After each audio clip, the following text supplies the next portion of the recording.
Good morning प्यारे बच्चों। आज हम नया चैप्टर स्टार्ट करने जा रहे हैं, इंटीग्रेशन। ये इंटीग्रेशन क्या है, इसको थोड़ा सा समझ लेते हैं। If a function is differentiable in an interval I, means if the derivative of some function आप is exist at each point of I, then the function that could possibly have given function as derivative are called antiderivatives.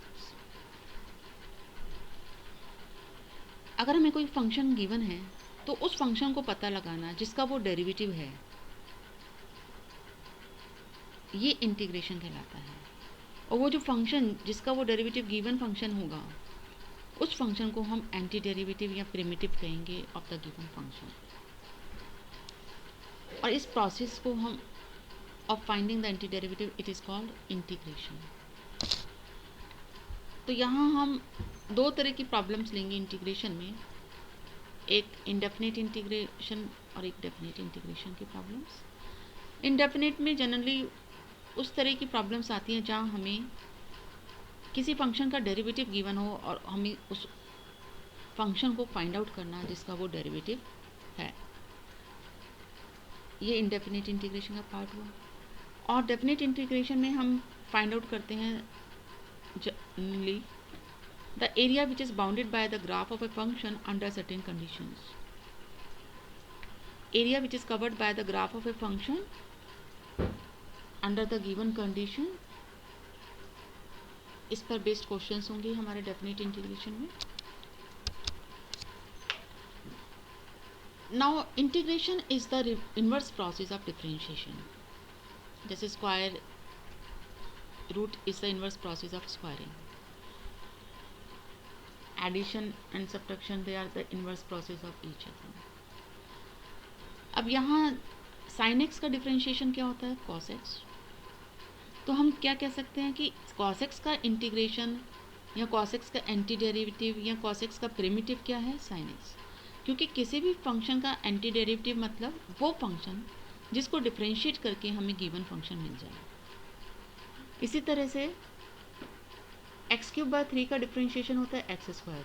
So you can write anti derivative of x square is x³/3। d/dx of e⁻x होता है, तो you can write integration of e⁻x और anti derivative of e⁻x is e⁻x।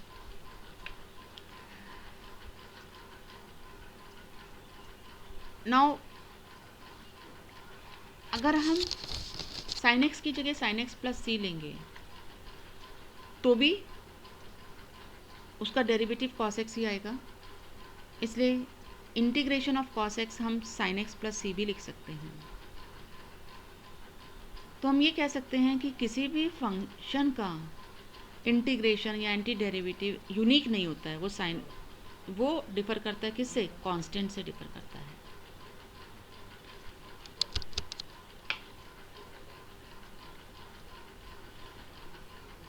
So if we write d/dx of capital Fx is small fx, तो d/dx of capital Fx plus c भी small fx होगा। तो हम ये कह सकते हैं कि इंटीग्रेशन ऑफ fx क्या हो गया, fx plus c, मतलब it is not a single curve, it is a family of curves which are differs by a constant c। इसे हम सिंबल का यूज़ करते हैं हम इंटीग्रेशन के लिए। अगर d/dx of y is fx, तो we can write in integration form as integration of fx dx equal to y। और यहाँ पर x के रिस्पेक्ट में इंटीग्रेशन हो रहा है, तो x is called the variable of integration। और ये वो फंक्शन जिसका आप इंटीग्रेशन निकाल रहे हैं इसे कहते हैं हम इंटीग्रेंड। नाउ यहाँ हमारे पास अब कुछ फॉर्मूले हैं। एक साइड हमने डेरिवेटिव के फॉर्मूले लिखे हैं, उससे कॉरस्पॉन्डिंग हमने इंटीग्रेशन के फॉर्मूले बनाए हैं, that is anti derivative. d/dx of x⁻n+1 upon n+1, x⁻n होगा क्योंकि इसका ये तो कांस्टेंट है, इसका डेरिवेटिव होगा n+1 x⁻n, तो n+1 कैंसिल होकर x⁻n आ गया। इसलिए हम क्या कह सकते हैं, इसका रिवर्स प्रोसेस क्या हो जाएगा, integration of xn is equal to x⁻n+1 divided by n+1 plus constant of integration, this is called constant of integration.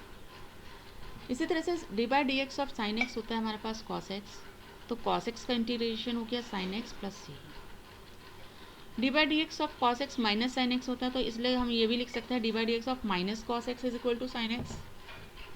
तो इंटीग्रेशन ऑफ साइन एक्स क्या हो गया, minus cos x plus c. D by d x of tan x sec square x होता है, इसलिए integration of sec square x d x क्या हो जाएगा, टेन एक्स प्लस सी। इसी तरह से integration of cosec square x क्या आएगा हमारे पास, minus cot x plus c. Sec x का डिफरेंशिएशन होता है sec x plus tan x, तो रिवर्स प्रोसेस हो गई, integration of sec x tan x क्या हो जाएगा, sec x plus c. Differentiation of minus cosec x आएगा आपके पास कॉसेक एक्स कॉट एक्स, क्योंकि कॉसेक एक्स का differentiation minus cosec x cosec x होता है, तो माइनस माइनस प्लस हो गया, तो इसलिए integration of cosec x cot x हमारे पास आ जाएगा cosec minus cosec x plus सी।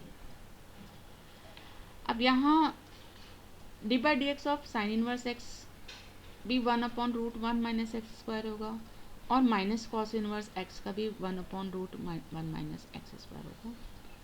तो इसलिए इसका इंटीग्रेशन ये दोनों पॉसिबल हैं, sine inverse x plus c भी हो सकता है, minus cos inverse x plus c भी हो सकता है। इसी तरह से tan इनवर्स एक्स का डिफरेंशिएशन 1/1 प्लस एक्स स्क्वायर है, और माइनस कॉट इनवर्स एक्स का डिफरेंशिएशन भी सेम होगा, तो integration of d x upon 1 plus x square tan inverse x plus c भी लिख सकते हैं, और minus cot inverse x plus c भी लिख सकते हैं। इसी तरह से सेक इनवर्स एक्स और माइनस कॉसेक इनवर्स एक्स दोनों का डिफरेंशिएशन सेम होगा, तो integration of d x upon x root x square minus 1 sec inverse x भी हो सकता है, और minus cosec inverse x plus c भी हो सकता है। ई की पावर एक्स का डिफरेंशिएशन अभी हमने डिस्कस किया था, ई की पावर एक्स होता है, तो इसका इंटीग्रेशन ई की पावर एक्स प्लस सी हो जाएगा। इसी तरह से d by d x of log mod x 1 by x है, so integration of 1 by x क्या हो जाएगा, log mod x plus c. And this is the last one, d by d x of a to the power x divided by log a is equal to a की power x आएगा, इसलिए integration of ई की power x हो जाएगा हमारे पास a की power x divided by log a plus c. ये सारे फॉर्मूले आपको याद करने हैं, तो आपको इसलिए मैंने कहा था कि आपको डिफरेंशिएशन के फॉर्मूले सारे याद होने चाहिए। अगर डिफरेंशिएशन याद है तो इंटीग्रेशन आप कर सकते हैं easily. That's all for today, thank you.